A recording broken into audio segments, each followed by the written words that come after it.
Continuamos esta mañana en Telematutino 11 conversando con el ministro de Hacienda, el licenciado Donald Guerrero. Licenciado, usted ha sido en cierta forma reiterativa porque siempre veo sus declaraciones y cuando se habla del tema de la deuda, pareciera que a usted no le preocupa el tema, versus la impresión que tienen empresarios y que tienen diferentes economistas, y algunos incluso del propio Partido de la Liberación Dominicana, del gobierno.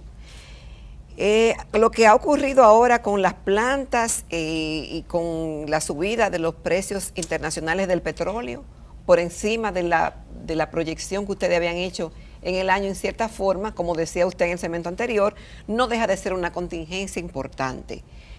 El tema de la deuda, podemos navegar bien y hasta ahora se está manejando. Hace poco la BBC escribió un artículo elogiando a la República Dominicana, pero mencionaba ese tema y mencionaba también algunos organismos internacionales de credibilidad que tienen preocupación sobre el manejo del mismo, porque puede ponernos en situaciones de vulnerabilidad por cosas que no controlamos, eventos naturales o de algún tema internacional que nos afecte.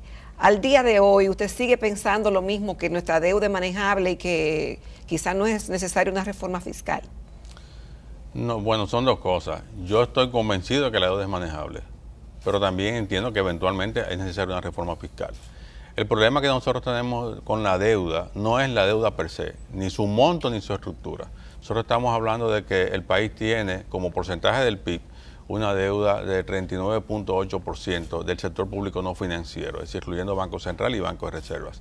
Y en términos absolutos, estamos hablando de 31.400 millones de dólares en deuda. Eso incluye pesos, dólares y deuda intragubernamental. De esos 39.8, hay un 3.5 que es una deuda intragubernamental entre Banco Central y Hacienda, es una deuda interna del gobierno, ¿no? Y hay un 27%. Pero deuda al fin. Sí, pero es una deuda que, la deuda que nos debe preocupar a nosotros es la deuda externa, porque es una deuda en otra moneda con un compromiso de pago que implica o que pudiera implicar riesgo de convertibilidad y que está en manos de un externo. No es una deuda que está denominada en pesos, esta tiene otra característica. Pero el pago de intereses pesa muchísimo. Obviamente, pero ahí es que voy. Por eso le decía lo de la reforma. Yo entiendo que eventualmente sí tendremos que ver el tema de la reforma, porque el problema no es el monto de la deuda, el problema es la limitada capacidad de recaudación que nosotros tenemos como país.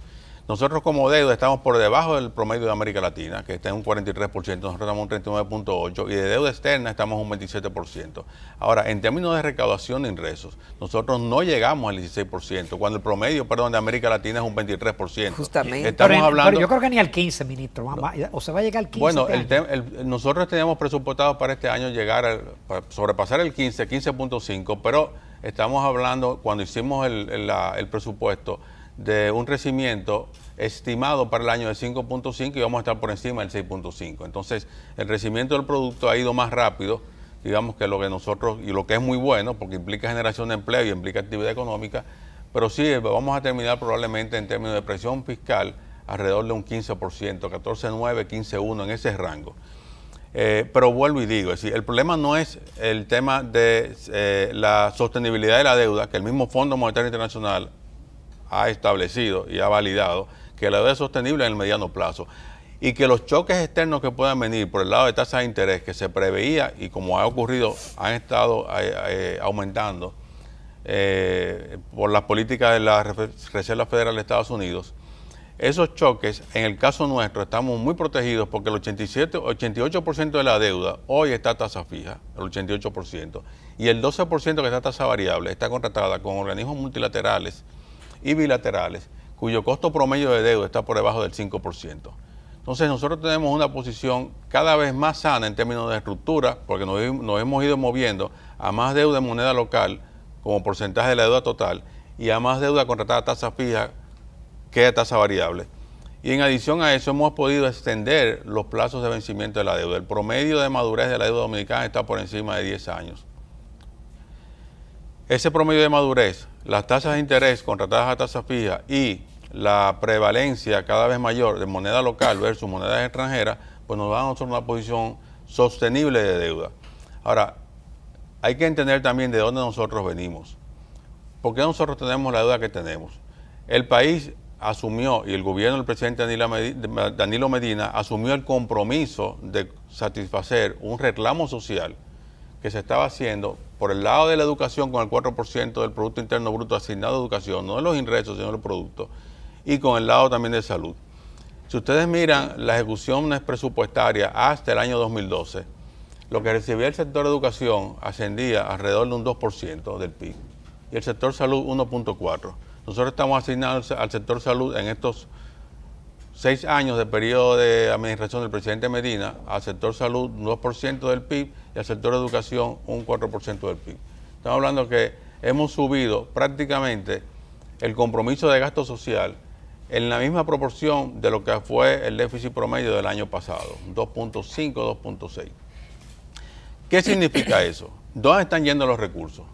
Están yendo a educación, están yendo a salud. Eso es gasto de calidad.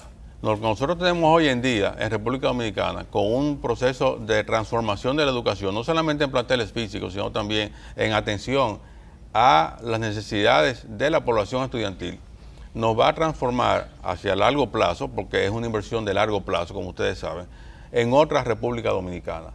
Esos niños que están yendo hoy a estancias infantiles, que antes se quedaban en sus casas y entraban tarde a la escuela, hoy van a estancias infantiles, entran a tiempo a la escuela, reciben desayuno, almuerzo, merienda, educación durante 8 horas en el día.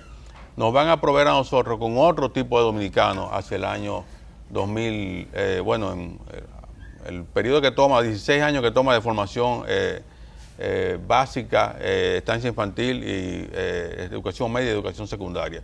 Y si no hacemos eso y no invertimos en eso hoy, nosotros no vamos a poder seguir siendo la economía que se ha privilegiado durante los últimos años como un modelo de crecimiento y de desarrollo sostenible en América Latina. Entonces, podemos entender que el déficit que desde el 2012 ha venido teniendo el presupuesto en la República Dominicana es para financiar la educación y la salud. No. Lo que digo es lo siguiente. Nosotros tenemos dentro del presupuesto, si tú analizas lo que ha sido la ejecución presupuestaria durante los últimos años, un énfasis en el gasto social que nunca antes el país lo tuvo. Si siempre eran sectores rezagados que no recibían lo que la población demandaba que recibiera. Ahora bien, el déficit viene por la baja presión fiscal, pero no por el gasto excesivo del gobierno. Porque el porcentaje de gasto sobre el Producto Interno Bruto en el año 2012 era un 20.3% y eso bajó por el ajuste fiscal que hizo el gobierno a un 17.2%. Entonces, ha habido un ajuste de gasto, lo que ha habido una reasignación de fondos y dentro de las partidas de gasto de presupuesto está muy por debajo del promedio de América Latina, como tú dices, Ramón. Dentro de las partidas del presupuesto lo que se ha privilegiado es gasto social. Sí. Gasto social en educación y gasto social en salud. Y las partidas que más han aumentado con relación al PIB son el presupuesto del Ministerio de Educación y el presupuesto del Ministerio de Salud Pública. Entonces, si tú lo ves agregado, el dinero es fungible, el dinero va donde a un sector o a otro, y el gobierno ha privilegiado los gastos en educación y gastos en salud pública. Usted sigue diciendo que es de calidad el gasto. Ah, sí, yo estoy absolutamente seguro que el gasto que está haciendo esta administración es un gasto de altísima calidad. ¿Qué explica entonces, señor ministro, que comenzó el gobierno en el 2012 y como su bandera era que iba a llevar a cabo los lineamientos de la Estrategia Nacional de Desarrollo, que incluía una reforma fiscal? Y usted nos justifica que el endeudamiento ha continuado, pero que el gasto ha sido productivo porque se ha ido al gasto social y a cumplir con la educación y la salud, por lo que entendemos, ¿verdad?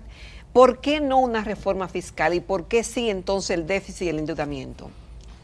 Jacqueline, la reforma fiscal, como he mencionado antes, requiere primero concluir el pacto eléctrico, porque nosotros no sabemos cuántos recursos adicionales hacia el futuro nosotros tenemos que comprometer con el acuerdo del pacto eléctrico. Ahora, nosotros, al margen de la reforma fiscal, nosotros hemos estado trabajando en la administración tributaria en sostener mejoras en los procesos de la Dirección General de Impuestos Internos y de la Dirección General de Aduanas que nos permiten a nosotros, en el momento en que se proponga la reforma fiscal, tener la capacidad como administración tributaria de maximizar la recaudación de ingresos que esa reforma provea. La reforma es una cosa, el pacto es otra. El pacto es difícil, porque el pacto eléctrico ha sido difícil por los intereses que han primado, que son intereses individuales de todos los sectores que participan. Si eso ha sido así en el pacto eléctrico, en el pacto fiscal sería todavía mucho más difícil. Yo entiendo que sí, eventualmente, O una tan pronto concluya el pacto eléctrico, si concluye en los próximos meses, el país deberá, y ya estamos tarde porque los próximos meses nos llevan a un año preelectoral. La campaña electoral, imposible. El país tendrá que asumir el tema del pacto o de la reforma fiscal, porque sí, para hacer digamos, la sostenibilidad más duradera en el tiempo, más allá del el mediano plazo, que hasta el mediano plazo no hay riesgo, pero para hacerla más sostenible en el tiempo, tenemos que irnos a una reforma usted dice fiscal. que podemos estar tranquilos con el tema de la sostenibilidad de la economía dominicana. Totalmente. Porque hay cálculos ahí que andan diciendo de que cada dominicano, no importa su estrato social, debe más de 300,000 pesos por el tema de la deuda. Pero estos son ejercicios aritméticos interesados, porque también hay que ver cuánto cada dominicano, si tú divides el Producto Bruto entre cada dominicano, cuánto cada dominicano cada vez es más dueño de esa riqueza nacional. Ministro, nos queda poco tiempo, pero no podemos dejar de tratar el proyecto de ley de sincerización del patrimonio y de los activos y de los depósitos. ¿Qué persigue el Ministerio de Hacienda con ese proyecto? ¿Qué esperan de ese proyecto? ¿Cuál es el objetivo de ese proyecto? Mira, el objetivo es darle respuesta a la preocupación que viene con la ley 155/17, aprobada el año pasado, en julio del año pasado, si mal no recuerdo, con relación a las políticas que tienen que ver con la prevención del lavado de activos y financiamiento del terrorismo. Esa ley convierte el delito tributario en un delito precedente de lavado de activos y como tal establece un riesgo para individuos y empresas que incumplan o que hayan incumplido en el pasado con sus obligaciones tributarias. A ese fin, la ley de sinceramiento patrimonial permite y abre una ventana para que aquellas actividades que no hayan sido declaradas previamente en impuestos internos sean activos físicos, como pueden ser propiedades inmuebles o muebles, y también activos líquidos, pues puedan ser declarados con una compensación, una tasa baja, ¿no? De manera que se regularice la propiedad de los mismos y sea transparente. Y de esa forma, una investigación posterior en el tiempo de impuestos internos que determine la existencia de esos activos, pues no se imputaría como delito tributario conducente a la Pero habrá una captación importante quizás. Sí, habrá una captación, pero nosotros no estamos viendo la ley como una ley para captar dinero. Lo que estamos viendo es la oportunidad de que el temor que pueden haber sentido en su momento empresas o empresarios sobre patrimonios no declarados por una razón u otra, pues se elimine con la posibilidad de acudir a la Dirección de Impuestos Internos, transparentar sus activos y sus bienes y dormir tranquilos. En ese sentido. Bien, le agradecemos mucho al ministro de Hacienda porque nos ha dado muchísimas primicias en este programa, muchas informaciones, tratamos casi todos los temas. Muchas gracias. Gracias, a ustedes. ministro. Nos vamos a comerciales, amables televidentes, a la recta final del Telematutino 11.